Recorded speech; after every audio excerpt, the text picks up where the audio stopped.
tired. I don't know that I want to film today.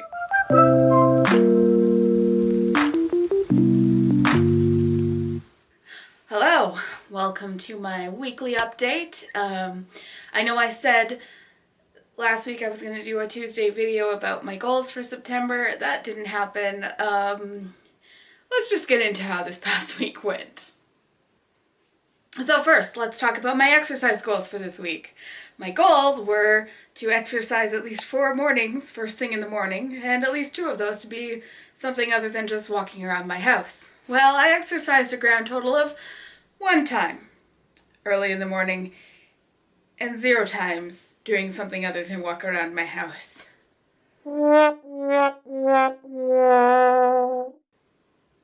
So, obviously it was not the best week for exercising for me.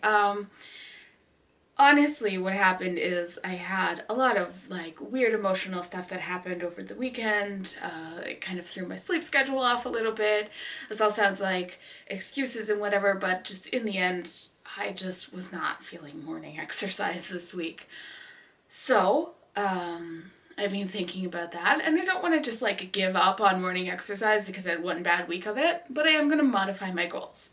I'm no longer quite so 90% sure I can do 4 days in a week, because it turns out that's the maximum number of days I can do in any given week, while I'm still figuring out how to do my whole get up in the morning and do everything before I have to get to work on work days. So I am modifying it to 3 days of morning exercise, and I am amending that first thing because, you know, some mornings I wake up and I have to eat breakfast before I can exercise because I'm just hungry in the morning, or, you know, other stuff. So morning exercise as one of the first things I do, and I am amending it back down to one of those being something other than just walking around my house, because if all I can do is get up and eat breakfast and then pace around my house for 30 minutes, then that's fine. I am also adding a third part, which is to hit at least 10,000 steps at least 5 days this week. So whether or not I do my morning exercises, I am still being fairly active. I averaged about 9,000 steps this past week, so that's, you know, neither here nor there. I had a couple days where I was down around 5,000 to 6,000 steps, but it happens. So that's exercise and where that went.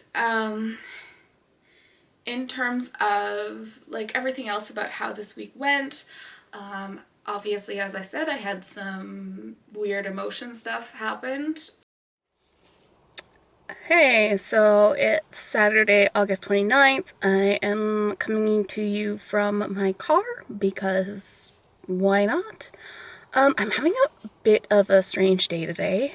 Last night I was really sort of upset and sad over the news of Chadwick Boseman's passing, and I woke up this morning at 10, which is my old wake up time because my sleep schedule got kind of messed up from that.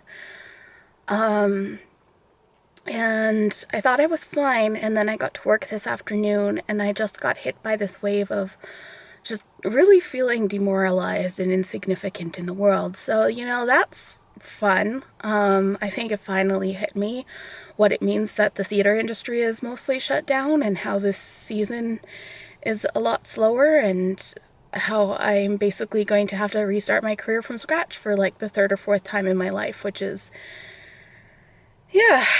So that's how I am. Food-wise, this would normally be the kind of emotional overwhelm that would lead me to binge, but I'm not feeling super strongly any urge to binge, so I guess that's good.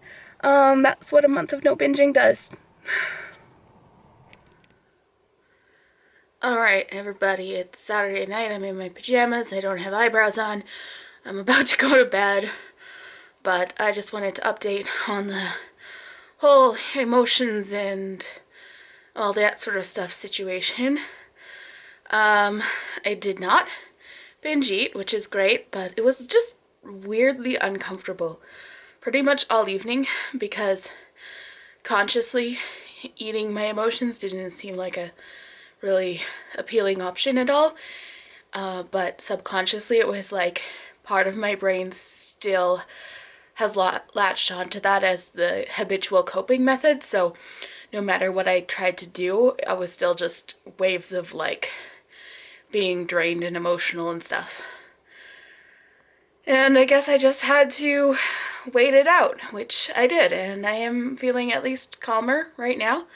And I'm hoping tomorrow will be a better day, and I'm going to go to bed at my normal time, and I'm hoping I will sleep and get up at what has become my normal get up time instead of at 10 like I got up today. So I will talk a little bit in this video about my September goals, just because obviously I didn't make that a separate video on Tuesday because I needed to take a mental health day on Tuesday. So as you may have seen on Instagram, and I might put up here in a picture, I made a bullet journal for September, and that's going pretty well. So I have 5 goals for September. Not all of them are health and fitness related. One of them is to get ready to launch my Etsy store of planner related digital downloads and stuff like that. I have a few designs up, but I want to wait until I have at least 10 to 12 before I really start saying, hey, I design planner pages. So my second goal for the month is probably my main health related goal for the month, and that's just to lock down my sleep schedule and my morning routine. I know that's kind of a vague goal, but mostly it's just, you know, I have been sleeping better this past month than I have in quite a while, but I would like to really lock down those sorts of routines around sleep so that I have lots of energy to go about my day. I also have a goal to write out at least one thing I'm grateful for every day, which should help with a lot of emotional stuff. I want to start a video editing course of some sort, probably through the public library, because I would love to get better at editing these videos than I currently am. And I also, part of why I have this YouTube channel is to practice video editing, so I have kind of gotten a lot of the basics down over the past month, and I want to look into and start some sort of course in videography and that sort of stuff. I also want to stick to my grocery budget, which I have set as $200. I have not decided whether that includes the $50 I spent on groceries on August 31st or not, because all of those groceries were for September. I suppose I'll see how easy it is to stay within the $200 budget without including it, and then see if I include it, how close I can. So that's my goals for September, because it's the start of September. And yeah, I did want to talk a little bit about a breakthrough that I had earlier this week. So on Monday, okay, Monday night update, because we're doing some midweek updates and I'm trying to do this whole vlog thing. I went grocery shopping. My mom came with me because I was probably gonna buy binge food if I tried to go shopping myself, because I was really emotional for a good hour-ish this afternoon, and it was rough, and then I was drained after that, and yeah, but I don't know. Last few days I'm just like feeling all of my emotions a lot stronger than normal. Sometimes makes things tough, sometimes makes things great.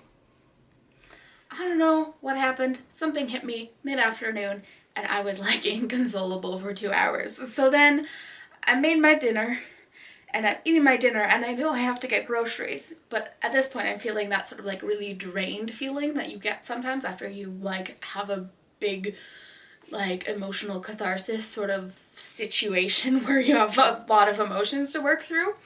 And I knew, partly because as soon as I finished eating dinner, my brain was like, okay, but you want to eat more, right? You want to binge, right? And I was like, oh no, I have to buy groceries.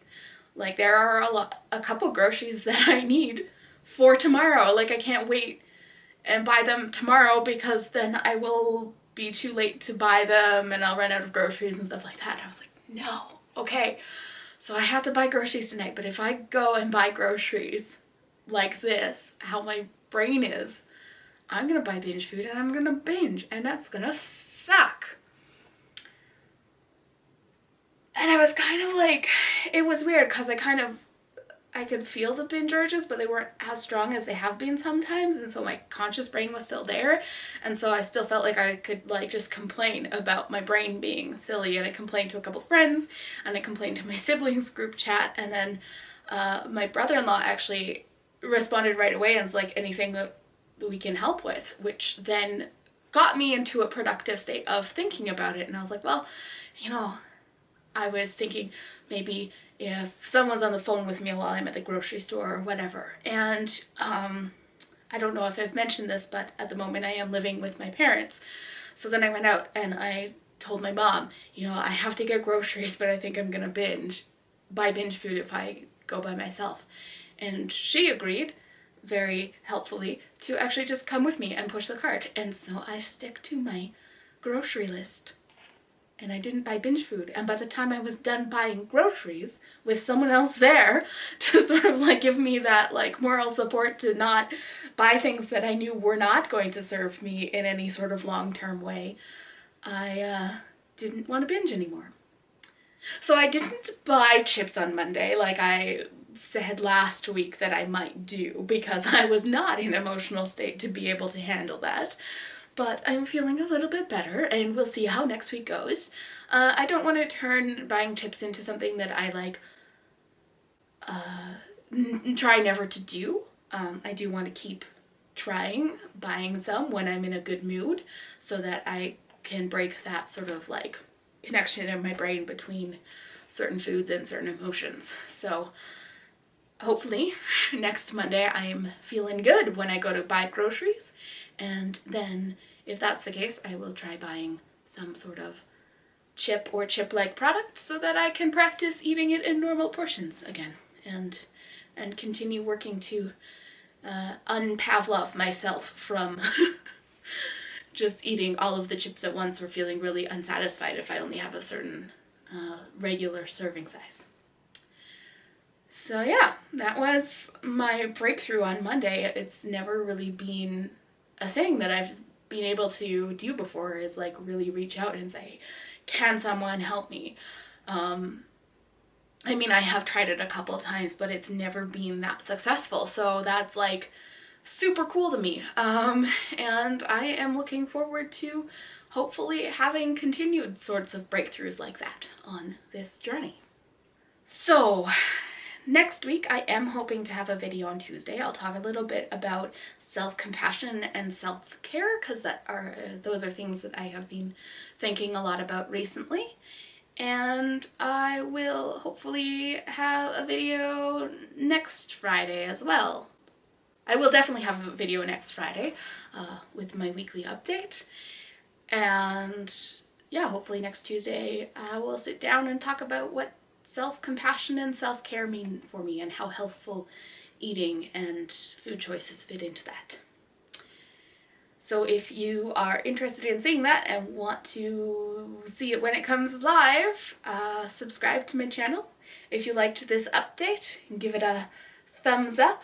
And if you have anything that resonated with you in this weekly update, I would love it if you commented and told me what it is. So yeah, I will see you next week. I just wanted to share how my peanut butter and jam experiment has been going. I have my PB&J English muffin, and I've basically been eating something with peanut butter and jam every day since I started this whole tracking thing, and it's really going well. Peanut butter used to be kind of a bingey food for me, but now it's not because I just know that I'll have it every day. and it's great. So sometimes if you have something that you have trouble moderating, maybe try just making space for some of it every day, and I will probably always try and end my day with peanut butter and jam because I like it, unless I suddenly start hating it. And then I will stop eating it. P.S. that zit is still there. Actually, it's a different zit in the same spot. And I picked at it today and it was bleeding and I had a band-aid on my face and I was like, if it doesn't stop bleeding, I'm gonna have to record this video with a band-aid on my face and be like, ignore the band-aid, I picked at my own face. That's a habit that I have not succeeded in breaking yet. Hopefully that'll come.